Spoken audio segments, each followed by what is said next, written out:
अध्याय 9।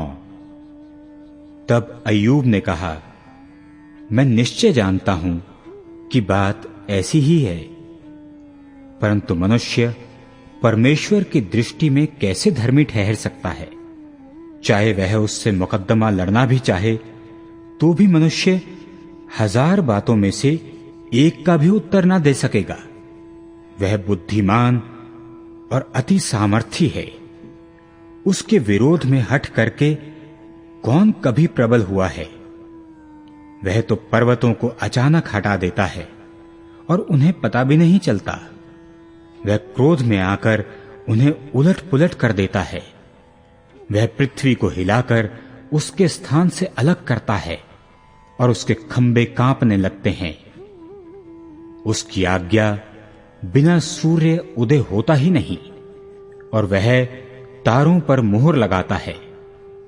वह आकाश मंडल को अकेला ही फैलाता है और समुद्र की ऊंची ऊंची लहरों पर चलता है। वह सप्तर्षि, मृगशिरा और कचपचिया और दक्षिण के नक्षत्रों का बनाने वाला है। वह तो ऐसे बड़े कर्म करता है जिनकी थाह नहीं लगती और इतने आश्चर्य कर्म करता है जो गिने नहीं जा सकते। देखो, वह मेरे सामने से होकर तो चलता है परंतु मुझको नहीं दिखाई पड़ता, और आगे को बढ़ जाता है परंतु मुझे सूझ ही नहीं पड़ता है। देखो, जब वह छीनने लगे तब उसको कौन रोकेगा? कौन उससे कह सकता है कि तू यह क्या करता है? परमेश्वर अपना क्रोध ठंडा नहीं करता।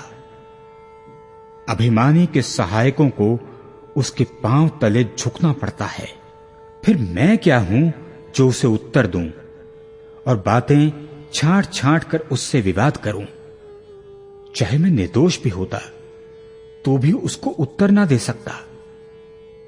मैं अपने मुद्दई से गिड़गिड़ाकर ही विनती कर सकता हूं।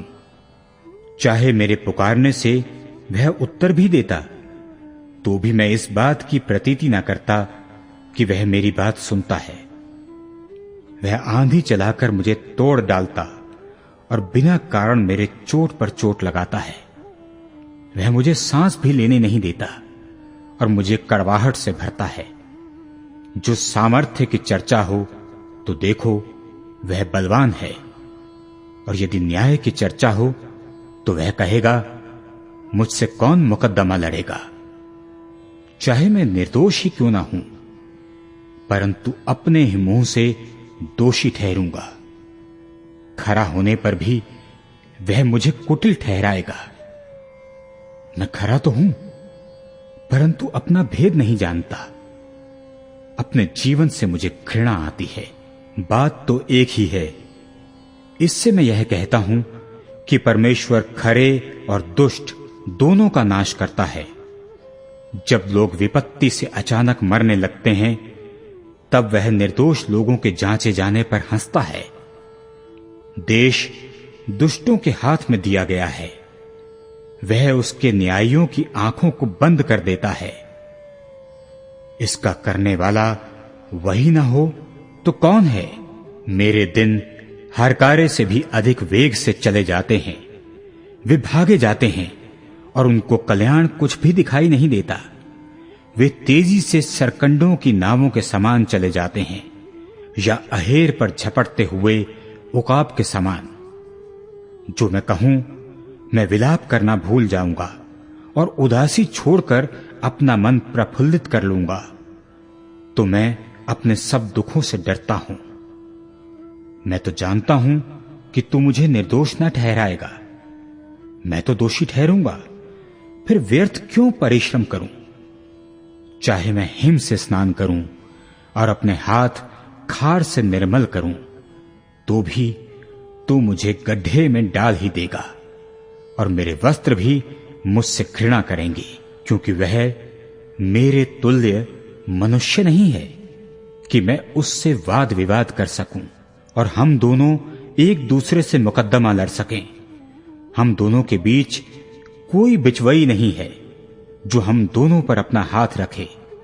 वह अपना सोंटा मुझ पर से दूर करे और उसकी भय देने वाली बात मुझे ना घबराए, तब मैं उससे निडर होकर कुछ कह सकूंगा, क्योंकि मैं अपनी दृष्टि में ऐसा नहीं हूं।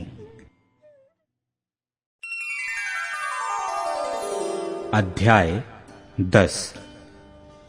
मेरा प्राण जीवित रहने से उकताता है। मैं स्वतंत्रता पूर्वक कुड़कुड़ाऊंगा और मैं अपने मन की कड़वाहट के मारे बातें करूंगा। मैं परमेश्वर से कहूंगा, मुझे दोषी न ठहरा, मुझे बता दे कि तू किस कारण मुझसे मुकद्दमा लड़ता है। क्या तुझे अंधेर करना और दुष्टों की युक्ति को सफल करके अपने हाथों के बनाए हुए को निकम्मा जानना भला लगता है? क्या तेरी आंखें देहधारियों की सी हैं? और क्या तेरा देखना मनुष्य का सा है? क्या तेरे दिन मनुष्य के दिन के समान हैं? या तेरे वर्ष पुरुष के समयों के तुल्य हैं? कि तू मेरा अधर्म ढूंढता और मेरा पाप पूछता है। तुझे तो मालूम ही है कि मैं दुष्ट नहीं हूं और तेरे हाथ से कोई छुड़ाने वाला नहीं। तूने अपने हाथों से मुझे ठीक रचा है और जोड़कर बनाया है, तो भी मुझे नष्ट किए डालता है। स्मरण कर कि तूने मुझे गूंथी हुई मिट्टी के समान बनाया। क्या तू मुझे फिर धूल में मिलाएगा? क्या तूने मुझे दूध के समान उड़ेलकर और दही के समान जमाकर नहीं बनाया? फिर तूने मुझ पर चमड़ा और मांस चढ़ाया और हड्डियां और नसें गूंथकर मुझे बनाया है। तूने मुझे जीवन दिया और मुझ पर करुणा की है, और तेरी चौकसी से मेरे प्राण की रक्षा हुई है। तो भी तूने ऐसी बातों को अपने मन में छिपा रखा। मैं जान गया कि तूने ऐसा करने की ठान ली थी। यदि मैं पाप करूं तो तू उसका लेखा लेगा और अधर्म करने पर मुझे निर्दोष न ठहराएगा। यदि मैं दुष्टता करूं तो मुझ पर हाय। यदि मैं धर्मी बनूं तो भी मैं सिर ना उठाऊंगा, क्योंकि मैं अपमान से भरा हुआ हूं और अपने दुख पर ध्यान रखता हूं। और चाहे सिर उठाऊं तो भी सिंह के समान मेरा अहेर करता है और फिर मेरे विरुद्ध आश्चर्य कर्म करता है। तू मेरे सामने अपने नए नए साक्षी ले आता है और मुझ पर अपना क्रोध बढ़ाता है और मुझ पर सेना चढ़ाई करती है। तूने मुझे गर्भ से क्यों निकाला? नहीं तो मैं वहीं पर प्राण छोड़ता और कोई मुझे देखने भी ना पाता। मेरा होना ना होने के समान होता और पेट ही से कब्र को पहुंचाया जाता। क्या मेरे दिन थोड़े नहीं?